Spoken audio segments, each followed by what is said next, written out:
Salut les coureurs et bienvenue dans cette nouvelle vidéo. Aujourd'hui je suis pour la seconde fois sur cette chaîne à Lamure pour participer à l'une des épreuves du Trail des Passerelles de Monténard.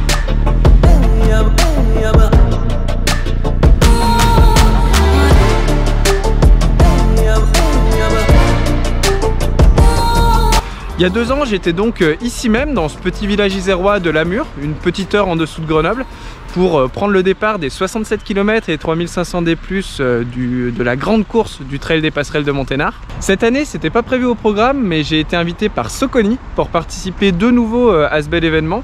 J'aurais bien refait la grande course ou même le Maratrail, mais le problème c'est qu'ils ont lieu le week-end prochain, 4 jours avant l'UT4M 180 Challenge, donc ça me paraissait un petit peu compliqué. La bonne nouvelle, c'est que le Trail des Passerelles de Monténard, c'est un immense événement qui a lieu sur 9 jours avec de très nombreuses courses que je vous mets tout autour de mon faciès peu enviable à cette heure-ci. Et donc j'ai pu choisir une autre course, une autre distance qui a lieu la semaine d'avant, c'est-à-dire aujourd'hui. Cette course, c'est le petit train, en référence au petit train de Lamure que j'aurai l'occasion normalement d'évoquer pendant la course. 28 km et 1350 D+ entre Monténard et ici, Lamure. On sera donc emmené en navette au départ à Monténard, juste après le retrait des dossards. Donc je me bouge d'aller chercher le mien.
Voilà, tout est prêt, il n'y a plus qu'à prendre le départ. Bon, encore une fois, la météo, ça a fait chier. Je garde les lunettes pour essayer de contrer un petit peu tout ça. Sinon, aujourd'hui sur le parcours, je retrouverai pas mal de points que j'ai pu voir lors de ma participation à la grande course il y a 2 ans, comme la mini-mage à la Motte d'Aveillan ou encore une bonne partie de la montée du Sénépi. Mais forcément, il y en a beaucoup que je verrai pas non plus, notamment les fameuses passerelles au-dessus du Drac et de l'Hébron, le sommet du Sénépi, le Grand Balcon, la Roche Percée. Enfin voilà, mais bon, c'est normal vu que le parcours est bien plus court, ce qui n'empêche pas que ce sera très probablement un parcours très sympa quand même. De toute façon, si vous voulez voir ou revoir tous ces points de vue ou vivre la grande course de l'intérieur, je vous conseille d'aller voir la vidéo que j'avais faite il y a 2 ans et que je vous mets juste ici. Et pour faire un petit point perso rapidement, bon, c'est un peu comme depuis le début de l'année, le temps passe et je me sens toujours pas au niveau par rapport à l'an passé. Je suis en pleine prépa pour l'UT4M et la TDS, donc aujourd'hui c'est pas un objectif. L'objectif ça sera de faire de mon mieux, tout simplement. Aujourd'hui, dans cette partie engagée, je voudrais revenir sur un point que beaucoup, j'ai l'impression, ne comprennent pas. On a vécu cette année en France un printemps et un début d'été marqués par de nombreux orages, par un mauvais temps global assez fréquent et par des températures qui semblaient, je dis bien semblaient, plus froides que la normale. Et il n'en fallait pas plus pour que j'entende autour de moi, et je pense que vous aussi, des amis, collègues, membres de la famille, voire même animaux de compagnie, lâcher une petite phrase ou un petit ouf du genre « Ah bah ils sont où là les écolos maintenant pour nous parler du réchauffement climatique ?» Alors je vous le cache pas, ça m'agace énormément, mais même lassé comme je l'étais, j'ai décidé de réfréner cette envie presque irrépressible de répondre par un simple DTC, ou de supprimer quelques rations de croquettes selon l'être vivant que j'avais en face de moi, et d'utiliser cette énergie pour traiter de ce sujet aujourd'hui. Alors je vais pas tout reprendre, j'ai traité dans cette vidéo de pourquoi il ne fallait pas confondre météo et climat, et dans celle-ci du fait que le réchauffement climatique n'était pas linéaire et uniforme sur toute la surface du globe. Donc aujourd'hui j'avais plutôt envie qu'on prenne tous un peu de recul, comme si on regardait la planète Terre d'au-dessus, un peu en mode Google Earth, et qu'on essaye d'observer ce qui s'était passé ces derniers mois d'un point de vue événement météorologique et climatique. On va mettre de côté la France un instant et on va commencer par se diriger vers l'Amérique centrale, et plus particulièrement le Mexique, touché depuis le mois de mars par une canicule extrême ayant provoqué de nombreux décès et bien plus encore de problèmes de santé. Ensuite, direction le continent mer. Début avril 2024, on a des canicules extrêmes qui touchent les pays d'Afrique de l'Ouest et du Sahel, comme le Mali à Bamako ou encore le Burkina Faso. Canicules qui causent la mort de plusieurs centaines de personnes et des problèmes de santé conséquents chez une grande partie de la population. Là-bas, le prix de la glace triple et la population, déjà en proie à des difficultés économiques, s'arrache celle-ci à un coût exorbitant, juste pour tenter de survivre. Toujours début avril et toujours en Afrique, mais cette fois-ci en Afrique de l'Ouest, Tanzanie, Kenya, Burundi, Zambie, RDC, etc.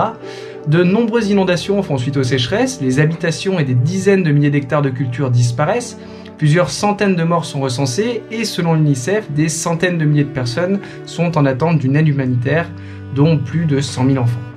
Les coupables sont clairement identifiés, le réchauffement climatique, accentué par le phénomène naturel El Niño, que j'ai déjà évoqué en vidéo.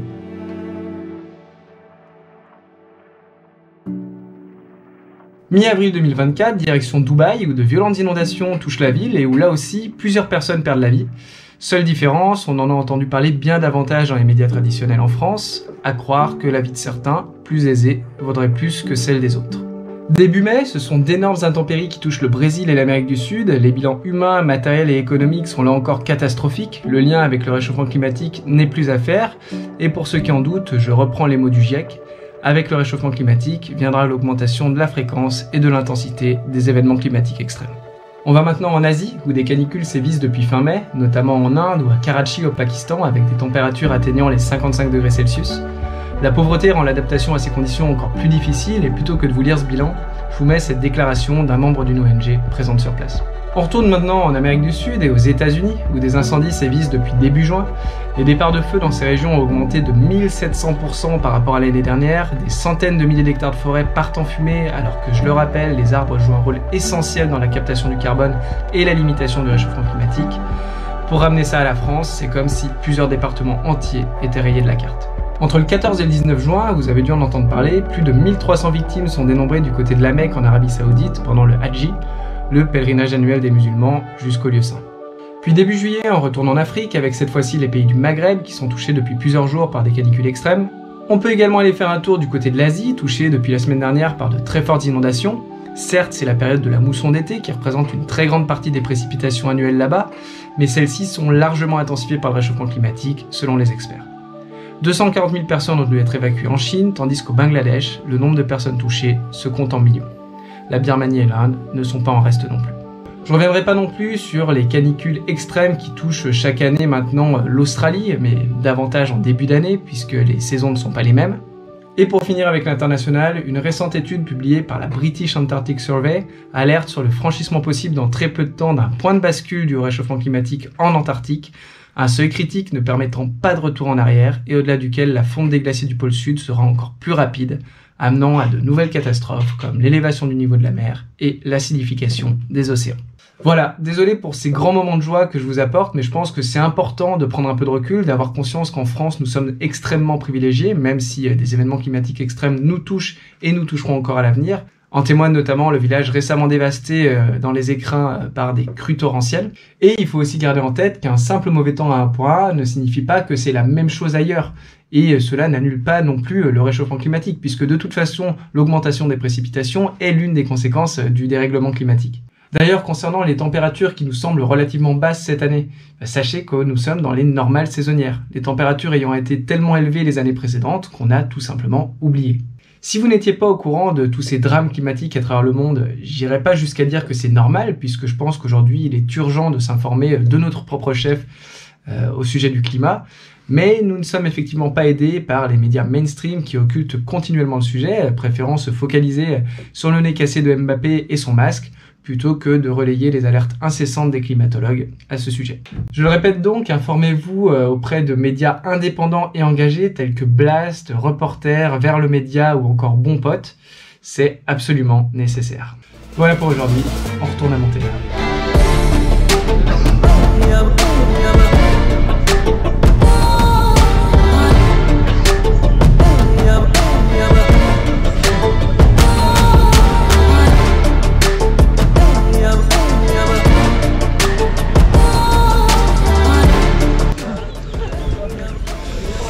Ouais, le trail des passerelles qui est connu pour ses points de vue.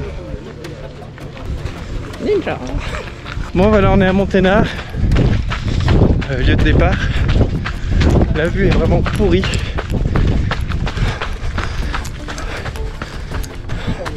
Franchement, j'en ai vraiment marre du mauvais temps sur les trails. J'avoue que pour une fois, la motivation n'est pas des plus grandes aujourd'hui. Vu que c'était un trail qui n'était pas prévu, qui était en plus. Tu t'imagines un trail sympa, court, mais avec un joli temps, des beaux paysages. Là, le fait de se retrouver de nouveau dans la boue, dans le froid presque, avec ce brouillard alors qu'on est bientôt mi-juillet. Voilà, bon, on va essayer de se motiver un peu. Bon, et à noter qu'aujourd'hui, je cours en Saucony Peregrine 14. Une paire de chaussures qui m'a donc été envoyée par Saucony. Je pense que ça va me permettre de commencer à faire sur cette chaîne, si je trouve le temps, des retours d'expérience sur les chaussures que j'ai utilisées. Alors sur celle-ci, j'en ferai peut-être un petit à la fin de la course, mais je préfère attendre d'avoir fait au moins 200-300 km pour faire un débrief un peu plus complet. En tout cas, voilà, même si elles me sont offertes par Saucony, vous inquiétez pas, je serai transparent sur ce que je ressens vis-à-vis de ces chaussures. Ce qui me paraît plutôt pas mal à première vue, c'est qu'elles ont des gros crampons et que pour aujourd'hui ça peut être intéressant quoi. Et j'ai déjà les pieds trempés en courant là-dedans. Bon, je fais un petit échauffement en médium et le départ est dans à peu près 25 minutes.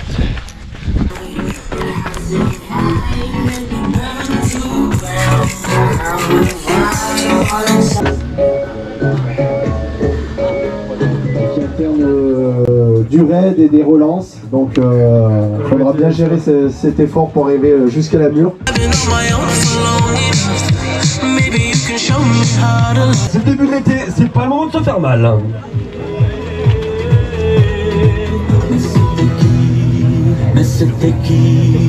Et on va faire un maximum de bruit pour les bénévoles.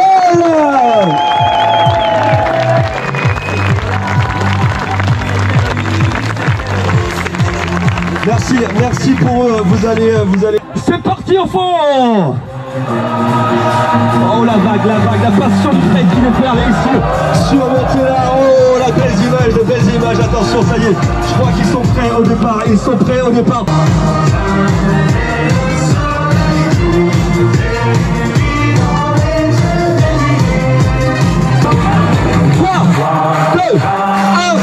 C'est parti.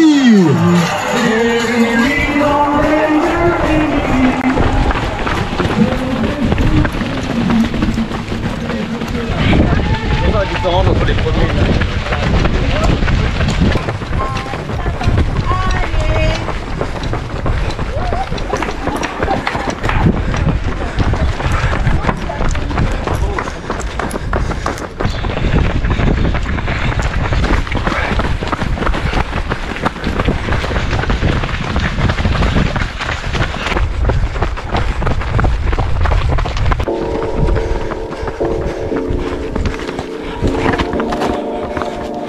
On a commencé par 1,6 km de descente et on attaque la première montée.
Et voilà le premier tour. Maintenant on va redescendre. direction le grand balcon. Mais je pense pas qu'on voit grand chose.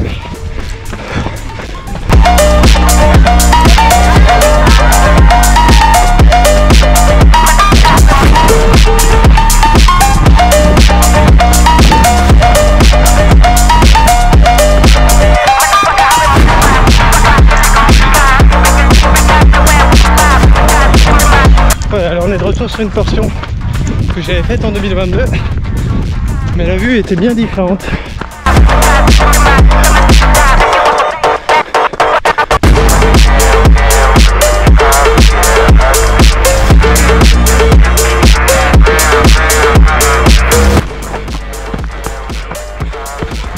Oh, petit single mais qui avec les pieds avise beaucoup.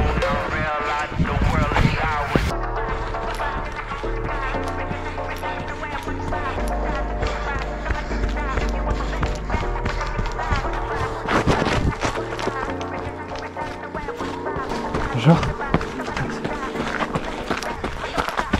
Bon bah ouais, finalement c'était pas ce qui était prévu sur le tracé, mais on passe par le grand balcon. Toujours aucun point de vue malheureusement. Ici ça devrait être magnifique. On distingue à peine le barrage en fond. Barrage hydroélectrique EDF qui permet à ce lac de Monténard d'exister. C'est pas un lac naturel. Et ici c'est l'ancien passage du petit train de la Mure.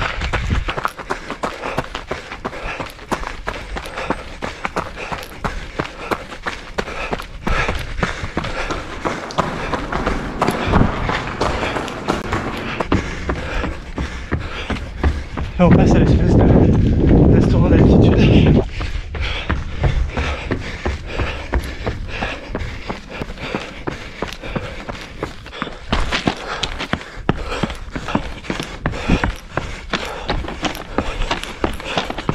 Merci.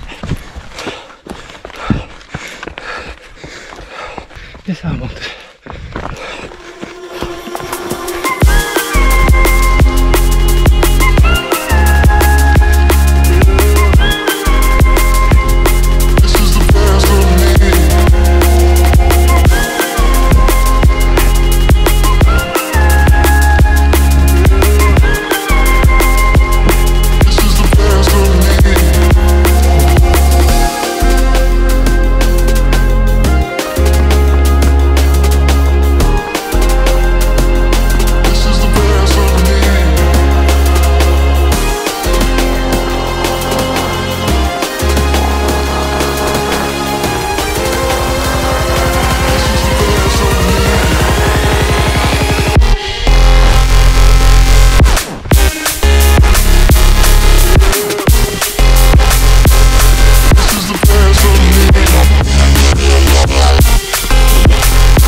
Kilomètre 9,5, il y avait un premier point d'eau, mais je m'arrête là.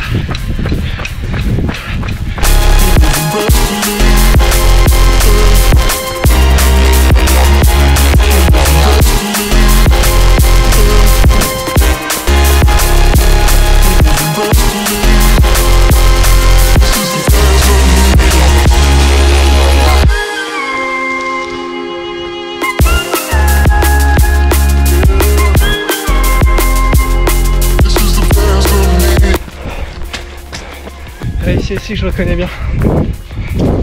C'était le tout début de la montée du Sénépi il y a 2 ans. Mais nous là avant on va redescendre à la mini-image à la mode d'Aveyron.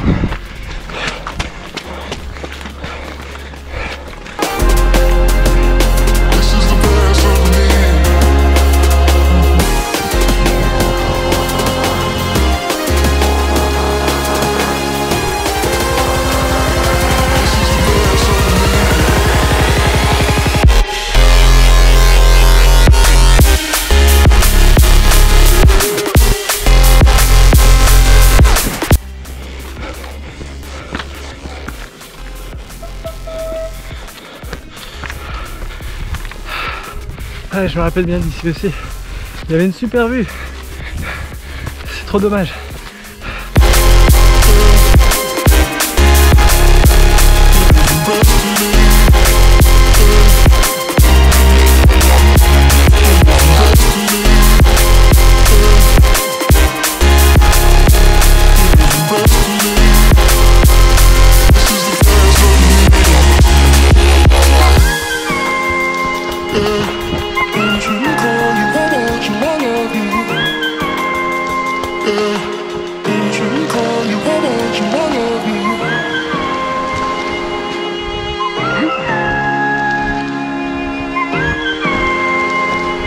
This is the best of me.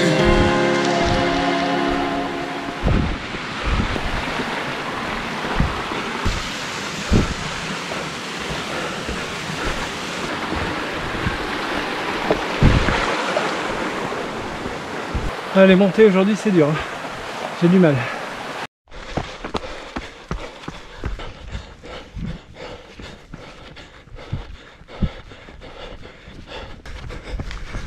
Ah, ça a l'air de se découvrir un tout petit peu. Bon, on voit toujours rien. Bonjour. Ah, je m'attendais pas à faire cette montée difficile tout de suite. Je pensais qu'on passerait à la mode d'Aveyron d'abord. Ça m'a surpris. Là, je pense qu'on redescend sur la mode d'Aveyron et la Mini-Mage. C'est très difficile cette descente. Voilà, ça va, mais juste avant, beaucoup de pierres qui glissent. Je me suis cassé la gueule une fois. Genre les passages comme ça là. Voilà, vous avez assisté en direct.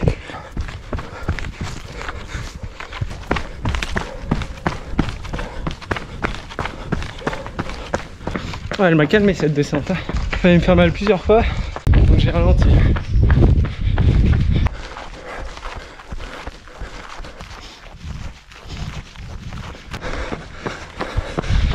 Ouais, on arrive au premier ravito, à la mine.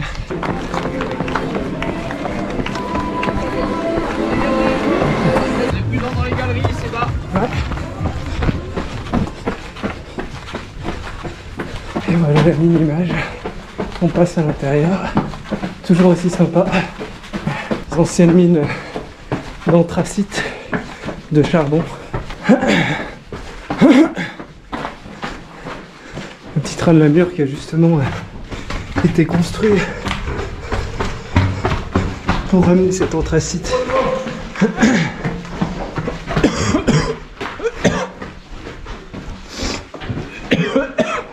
Attention.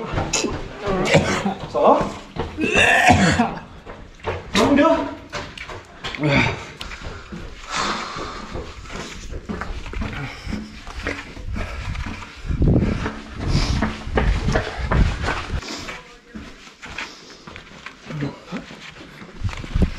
Ah, c'est chiant. J'allais dire juste avant la mini-mage que j'étais de nouveau pris de nausées et de maux de ventre.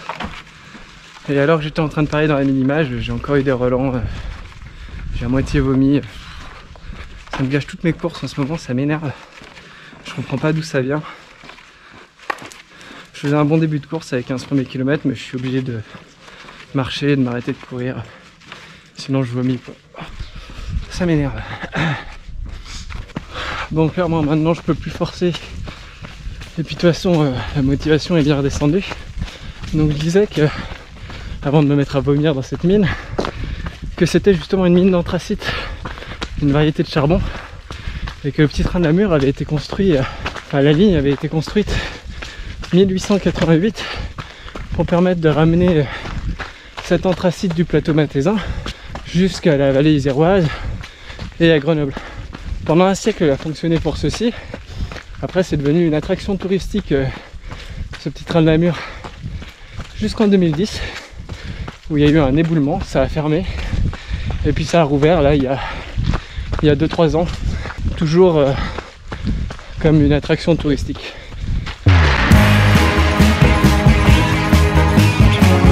Ah, c'est chiant là. Je suis dans une pente que je pourrais trottiner, mais je peux pas parce que j'ai le bide qui me fait trop mal. Dès que je cours, ça me ballotte trop. Ah, ça me frustre.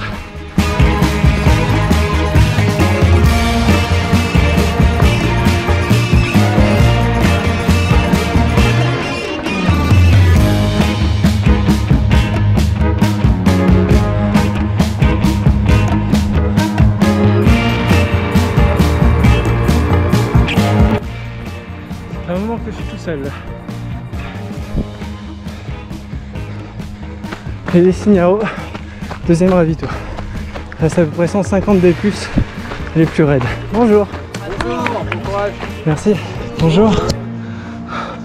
Ça c'est de l'eau normale? Oui. Merci. Vous voulez un verre sucré? Ah oui, mais j'ai mon verre. Coca, grenadine. Je vais prendre la grenadine. Merci beaucoup. Merci. Bonne continuation. Bon voilà, il reste plus beaucoup de montée. Mais j'ai tellement mal au ventre que c'est la descente qui va être le plus dur. Et celle-ci là jusqu'en haut, je m'en souviens, elle est raide.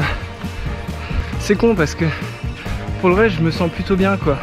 C'était un peu dur en montée, mais la course aurait été pas trop mal.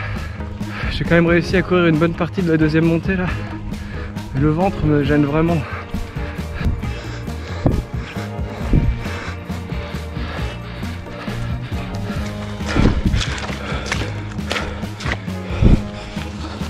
Et ben voilà les Saucony orange. Repeinte. Putain, on est en juillet quoi. Bon, j'essaie de me motiver pour bien finir. Ça va quand même être compliqué cette descente. Je suis quasiment au 1350 des plus annoncés. Dans mes souvenirs, il reste une très grosse montée quand même. La plus raide. Et là voilà la plus raide sur ma gauche. Pour atteindre une sorte de premier plateau avant le sommet du Sénépi. Le sommet du Sénépi, il y a 1769 mètres je crois. Et nous on n'y va pas aujourd'hui. On va que jusqu'à ce premier plateau. Et comme dans mes souvenirs, c'est très raide.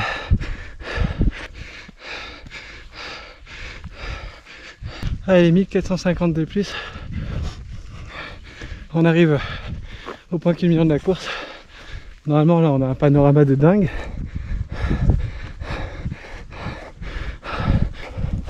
Voilà. Alors l'influenceur, qu'est-ce qu'il dit? Pas influenceur, juste vidéaste. Ça se passe bien? Ça se passe, mais celle-ci elle fait peur un petit peu là-haut. Qu'est-ce que vous nous avez fait là? Ouais.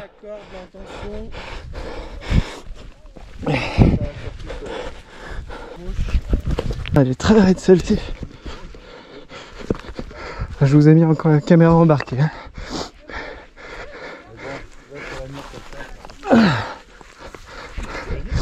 Je me doutais que la redescente à travers la pente herbeuse là serait compliquée.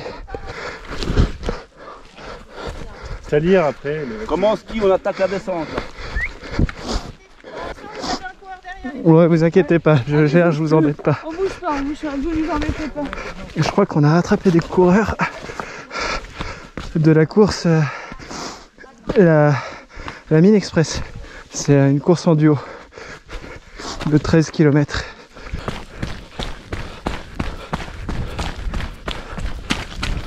Oh putain. Ah et ça y est, c'est la descente et le mal de bide.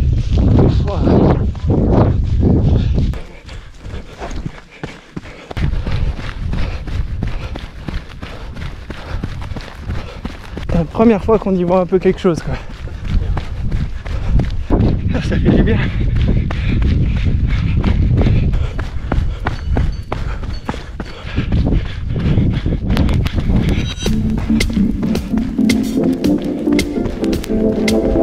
Ah, le soleil, magie, ce serait presque une fin de course plaisir si se montre.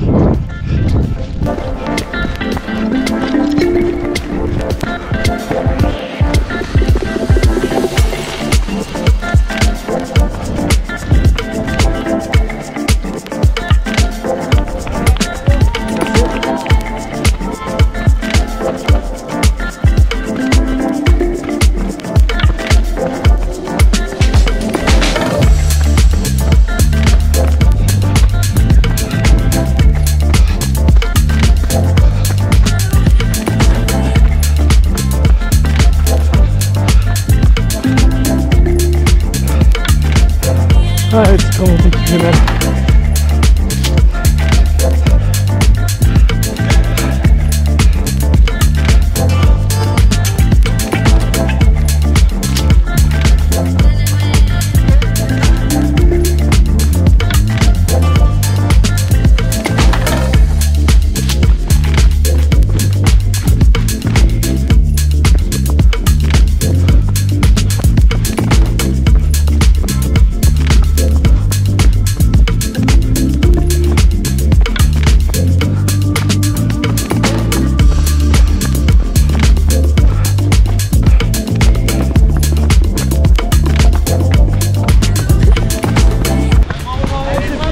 Merci. Merci. Allez, voilà l'arrivée. J'ai terminé par une énorme chute dans la dernière descente. Je me suis pas fait mal heureusement. Je me suis pris le pied dans une branche. À fond la caisse en descente. Pour Samuel.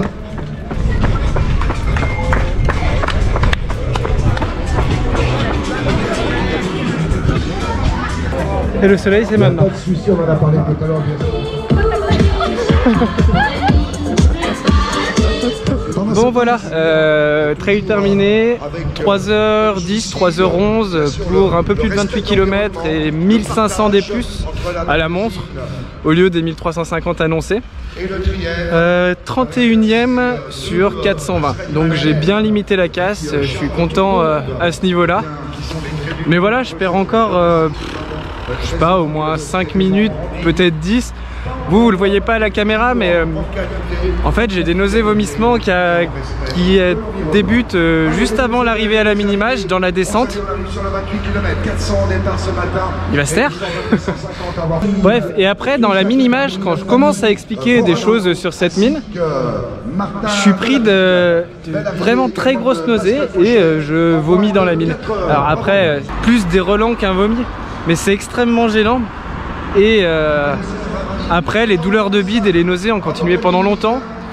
Je me suis arrêté 5 minutes au ravito juste après la mine, alors que normalement je voulais même pas m'arrêter sur les ravitaux sur cette course là.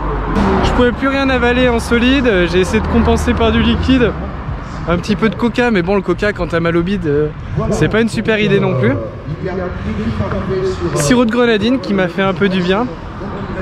Puis après, mentalement, ça te sort de la course. Le début de la montée, je suis un peu dégoûté. Je me dis bon bah je vais finir tranquille. Et au final, je vois qu'en montée, j'arrive à gérer le mal de ventre, les nausées partent un petit peu. Donc ça va, je fais une très belle montée où je reprends pas mal de monde. Et après, c'est le début de la redescente où de nouveau, j'ai bien mal au ventre et ça me gêne encore. Donc clairement, c'est une course où je pense je peux mettre 10 minutes de moins quoi. Et d'ailleurs c'était plus ou moins l'objectif, hein. J'aurais aimé mettre moins de 3 heures sur cette course parce que je fais certes un temps pas dégueu, mais ça reste encore en dessous de mon niveau et ça m'agace un peu de cette année de pas réussir à faire des belles courses quoi. Voilà, bon sinon j'étais extrêmement déçu évidemment du temps, de la météo. Normalement on a des super paysages sur cette course. Ça m'embête un peu de vous faire des vidéos, enfin si je fais ces vidéos c'est aussi pour pouvoir vous partager des super paysages. C'est même je pense la première raison qui m'a poussé à faire des vidéos. Et ça me saoule quoi. On peut pas y faire grand chose mais le trail est beaucoup moins plaisant dans ces conditions. Bon sinon le parcours était assez difficile, très glissant, une belle chute sans conséquences. Et puis voilà. Bon allez, on se retrouve dans 10 jours pour le début de l'UT4M. Salut. Avant de terminer, je voulais juste vous faire un mini débrief au sujet des chaussures, donc les Saucony Peregrine 14 dont je vous ai parlé un petit peu déjà en début de vidéo. C'était la première fois que je les portais sur ce trail. Je les avais mis 5 km pour un footing avant la course, juste pour voir un petit peu ce que ça pourrait donner. Donc pour une première, j'ai eu vraiment de très bonnes sensations, hein. Au final c'était une bonne chose de les avoir prises, comme je disais, pour les crampons. Dans la boue ça m'a bien aidé, je crois qu'il y a 5 mm de crampons. Comme j'ai dit, je reviendrai plus précisément, plus en détail sur les paires de chaussures que j'utilise ou que j'ai utilisées dans de futures vidéos si je trouve le temps. Pour ce qui est de cette paire de chaussures, à première vue, je pense que c'est une paire qui peut correspondre à pas mal de personnes qui débutent notamment. Elles sont vraiment confort, hein. Il y a pas de problème à ce niveau-là. Je trouve qu'elle manque un petit peu de dynamisme. Après voilà, un seul trail comme ça permet pas de se faire un avis. Mais sinon, pour une première, vraiment très content. Rien à dire de négatif en tout cas, à première vue. Un truc quand même que j'ai pu essayer, c'est le pare-choc avant. Comme je vous ai dit, je me suis pris une bonne grosse chute. Ce que j'appelle le pare-choc avant, c'est le pare-pierre, hein, évidemment là. Je me suis pris une bonne grosse chute en tapant dans un caillou du bout du pied ici. J'ai absolument rien senti à l'intérieur au niveau du pied. Hein. Donc le pare-choc, vous pouvez lui faire confiance. De ce côté-là, il y a ce qu'il faut. J'ai rien senti au niveau du pied, c'est le reste du corps qui a amorti sur les cailloux.